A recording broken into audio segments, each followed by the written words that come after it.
Everyone, welcome back to my channel. आज का हमारा टॉपिक है पॉलीटीन क्रोमोसोम्स। और ये जो टॉपिक है बहुत ज़्यादा इम्पोर्टेंट है साइटोजेनेटिक्स या जेनेटिक्स में। तो चलिए स्टार्ट करते हैं। पॉलीटीन क्रोमोसोम्स जो होते हैं उनको जाइंट क्रोमोसोम्स भी बोला जाता है। अब इसको जाइंट क्रोमोसोम्स क्यों बोला जाता है ये हम बाद में पढ़ते हैं। पहले है कि इसकी आइडेंटिफिकेशन की बात करते हैं। इसकी जो आइडेंटिफिकेशन थी वो आई थी फ्रिटिलेरिया। फ्रिटिलेरिया एक तरह का प्लांट है जिसके एंटीपोडल सेल्स में हमने इसकी आइडेंटिफाई किया पॉलीटीन क्रोमोसोम को। अब इसकी डिस्कवरी की बात करेंगे। जिसकी डिस्कवरी थी वो एक साइंटिस्ट जिनका नाम था बाल्बियानी। उन्होंने हमें बताया था कि जो ड्रोसोफिला है, ड्रोसोफिला एक तरह की फ्रूट फ्लाई है। उनकी जो उस ड्रोसोफिला की जो लार्वल स्टेज होती है ना, थर्ड इंस्टार ऑफ लार्वल है ना, उसकी जो स्लाइवरी ग्लैंड्स से ना, लार्वाई के जो स्लाइवरी ग्लैंड्स ना, उसमें हमने पॉलीटीन क्रोमोसोम्स को देखा ड्रोसोफिला में। बट ये थोड़े टाइम बाद जब लार्वा प्यूपा में कन्वर्ट होता है ड्रोसोफिला का, तो उस टाइम पे ये जो पॉलीटीन क्रोमोसोम्स थे ये डिसइंटीग्रेट कर जाते हैं। मतलब हमें उसके बाद ये स्टेज जो होती है इसकी ख़त्म हो जाती है। उसके बाद पॉलीटीन क्रोमोसोम्स हमें जो प्यूपा स्टेज है उसमें नहीं मिलते हैं। अब ये हमने इसकी जो डिस्कवरी थी वो स्लाइवरी ग्लैंड से आई थी ड्रोसोफिला की, तो जिसकी वजह से हम इसको बोल देते हैं स्लाइवरी ग्लैंड क्रोमोसोम्स। अब बात करेंगे कि इसको जाइंट क्रोमोसोम्स की बोलते हैं। अब यहाँ पे आता है कि ये वाले जो पॉलीटीन क्रोमोसोम होते हैं ना, इनका जो साइज़ है ना वो नॉर्मल क्रोमोसोम से 1800 टाइम लार्जर होता है, जिसकी वजह से हम इसको जाइंट क्रोमोसोम बोलते हैं। जाइंट का मतलब है लार्जर, कोई चीज़ एक्सेस अमाउंट में ज़्यादा होना, तो जिसको हम बोल देते हैं जाइंट क्रोमोसोम्स। अब ये जो पॉलीटीन क्रोमोसोम है ना, इसकी 6 रेडिएटिंग आर्म है। इसका मैं आपको स्ट्रक्चर बताती हूँ, उससे आपको अच्छी तरह से समझ आएगा। सी दिस स्ट्रक्चर, इसकी 6 रेडिएटिंग आर्म कौन कौन सी आ गई? पहली आर्म आ गई एक्स, सेकेंड आ गई 2R, थर्ड आ गई 3L, फोर्थ आ गई 3R, फिफ्थ आ गई 4 और सिक्स्थ वाली आ गई 2L। ठीक है, तो ये क्या है? इसकी रेडिएटिंग आर्म्स हैं। टोटल कितनी है? 6 रेडिएटिंग आर्म है। अब बात करेंगे जो सिक्स्थ आर्म है ना इसकी, वो सबसे ज़्यादा छोटी होती है और वो फोर्थ क्रोमोसोम को रिप्रेजेंट करती है। और यही जो सिक्स्थ आर्म है ना, ये कॉरस्पॉन्डिंग होती है हिट्रोक्रोमैटिन और यूक्रोमैटिन। हिट्रो और यूक्रोमैटिन, क्रोमैटिन की 2 टाइप है। हिट्रोक्रोमैटिन डार्कली स्टेन्ड है, यूक्रोमैटिन लाइटली स्टेन्ड है। इनके डिफरेंस, इनकी टाइप्स और इनकी डेफिनेशन मैंने एक प्रीवियस वीडियो में अच्छी तरह से एक्सप्लेन की हुई है, आप उसमें जाके चेक कर सकते हैं। उसका लिंक आई बटन में शो हो जाएगा आपको। और क्या हिट्रोक्रोमैटिन और यूक्रोमैटिन में से जो यूक्रोमैटिन है दैट इज़ जो लाइटली स्टेन्ड है, वही जो हमारी जेनेटिक रेगुलेशन, अब जेनेटिक रेगुलेशन के ऊपर भी मैंने एक वीडियो बनाई है, आप उसका भी लिंक आपको मिल जाएगा, आप उसको भी जाके देख लेना। यूक्रोमैटिन ही है जो जेनेटिक रेगुलेशन का मतलब ट्रांसलेशन से लेकर ट्रांसक्रिप्शन तक का जो प्रोसेस है उसमें जो पार्ट जो ये मतलब हेल्प है करते हैं। उसके बाद बात करेंगे कि ये जो पॉलीटीन क्रोमोसोम्स होते हैं ना, ये कौन सा करैक्टर शो करते हैं? ये एक तरह का यूनिक करैक्टर शो करते हैं जो बाकी के क्रोमोसोम नहीं कर पाते हैं। इनमें एंडोमाइटोसिस होती है। अब बात करेंगे एंडोमाइटोसिस का मतलब क्या है।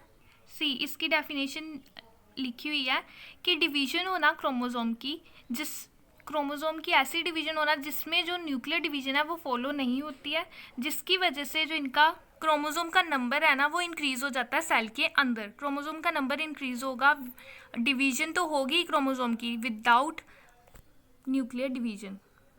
उसके बाद बात करेंगे कि ये जो एंडोमाइटोसिस जब हो जाती है ना, तो ये during the S phase replicate करना स्टार्ट कर देते हैं। अब रेप्लिकेट करेंगे तो इनकी एम्प्लीफिकेशन हो ही जाएगी, मतलब आइडेंटिकल कॉपीज़ बनाई जाएंगे अपनी। एक तो ऑलरेडी इतने सारे सेल्स हैं और वो खुद ही आइडेंटिकल कॉपीज़ बनाई जाएंगे एम्पलीफाई हो कर करके, तो कितने सारे ही सेल्स बन जाएंगे।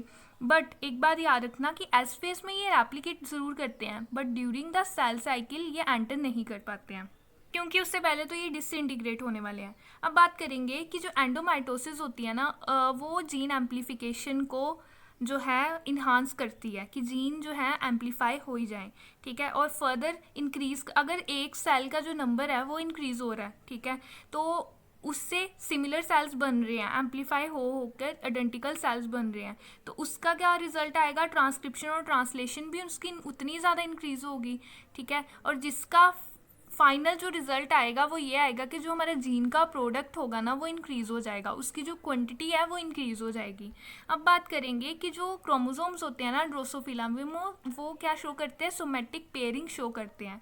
अब सोमेटिक पेयरिंग जो है वो जाइगोटिन स्टेज में होती है मियोसिस के, तो उस टाइम पे जो सोमेटिक पेयरिंग है वो हो ही जाएगी। बट ये याद रखना कि जो पेयरिंग हो रही है ना वो अनडिवाइडेड सेल भी साथ में पेयर कर रहे हैं, डिवाइडेड सेल्स भी पेयर करी जा रहे हैं जाइगोटिन स्टेज में, ड्यू टू एंडोमाइटोसिस के कारण। इतने सारे सेल्स हो गए हैं, वो क्या करते हैं आपस में पेयरिंग स्टार्ट कर देते हैं, और पर अभी तक वो अच्छी तरह से डिवाइड भी नहीं हुए होते हैं और पेयरिंग स्टार्ट कर देते हैं। किस प्रोसेस के कारण, एंडोमाइटोसिस के कारण। जब वो पेयरिंग स्टार्ट कर देते हैं तो इसकी वजह से जो इंक्रीज़ है ना उस क्रोमोसोम का, वो डायमीटर उनका जो है वो इंक्रीज़ हो ही जाता है, और एक आर्म से ये डिसइंटीग्रेट कर देते हैं, मतलब ज्वाइन नहीं करते हैं, कितनी सारी आर्म्स के साथ क्या कर जाते हैं, ज्वाइन कर देते हैं। अभी जो हमने इसकी 6 रेडिएटिंग आर्म पढ़ी है ना, वो यही इसी में ही हम इसका स्ट्रक्चर आगे पढ़ेंगे। अब बात करते हैं कि इसका जो सेंट्रोमियर होता है ना, वो कॉमन सेंट्रोमियर जो है वो कॉमन सेंट्रोमियर कितनी सारी सेंट्रोमियर्स के साथ पेयरिंग कर लेता है, जिसकी वजह से क्या हो जाता है कि एक हमें शो होता है वहाँ पर मैटरनल ओरिजिन, और दूसरी साइड का हमें पैटर्नल ओरिजिन का पता लगता है। सेंट्रोमियर्स जो है ना वो एक कॉमन सेंट्रोमियर कितने सारे सेंट्रोमियर के साथ पेयर कर जाता है, जिसमें हमें पैटर्नल और मैटरनल ओरिजिन दोनों ही दिखता है। अभी मैं आपको बताती हूँ। सी, ये हमारे पास जाइंट क्रोमोसोम है मेलानोगैस्टर का, ड्रोसोफिला मेलानोगैस्टर का, जिसे हम फ्रूट फ्लाई बोलते हैं। और अब देखिए इसमें हमारी 6 रेडिएटिंग आर्म है, ठीक है। अब सेंटर जो पोर्शन है ना, ये सेंट्रोमियर है ना, तो कितनी सारी आर्म्स के साथ ज्वाइन करके एक कॉमन सेंट्रोमियर जो है इन्होंने बना लिया, जिसमें पैटर्नल और मैटरनल ओरिजिन दोनों ही होगा। फर्दर ये इस तरीके के बन जाते हैं, और उसके बाद जो एक इसका जो मॉडल देखा गया ना, वो कितना सारे मतलब सेल्स इकट्ठे बन के एक पफी स्ट्रक्चर बना देते हैं, जिसको हम इस तरह से पढ़ सकते हैं इस मॉडल को। बहुत ही ज़्यादा सिंपल टॉपिक मैंने बताया। आप इसको जो इसका स्ट्रक्चर है, इसकी एक्सप्लेनेशन है, ये इस बुक में बड़ी ज़्यादा अच्छी तरीके से बताया हुआ है। आपको मैं इस बुक का नाम बताती हूँ। ये है जेनेटिक्स बुक है, BD सिंह की एग्रीकल्चर जेनेटिक्स की बुक है, बहुत ही ज़्यादा अच्छी है, कल्याणी पब्लिशर की है। और इसमें आपको जितना भी क्रोमोसोम का स्ट्रक्चर है, जो डिफरेंट टाइप्स के क्रोमोसोम है, आपको इसमें अच्छी तरह से मिल जाएंगे। आप इस बुक को ज़रूर अपने पास रखिए। अगर आपके पास नहीं है तो आप ऑनलाइन जाकर इसको डाउनलोड कर सकते हैं। Thank you so much guys. अगर आपको ये वीडियो अच्छी लगी हो तो लाइक करना ना भूलें, और अगर अब अभी तक आपने सब्सक्राइब नहीं किया है तो प्लीज़ कर दीजिएगा। सब्सक्राइब करना एकदम फ्री है, और आने वाली जितनी भी नोटिफिकेशन है, नई नोटिफिकेशंस के लिए बेल आइकन को ज़रूर प्रेस कीजिएगा। तब तक के लिए स्टे सेफ, स्टे हैप्पी।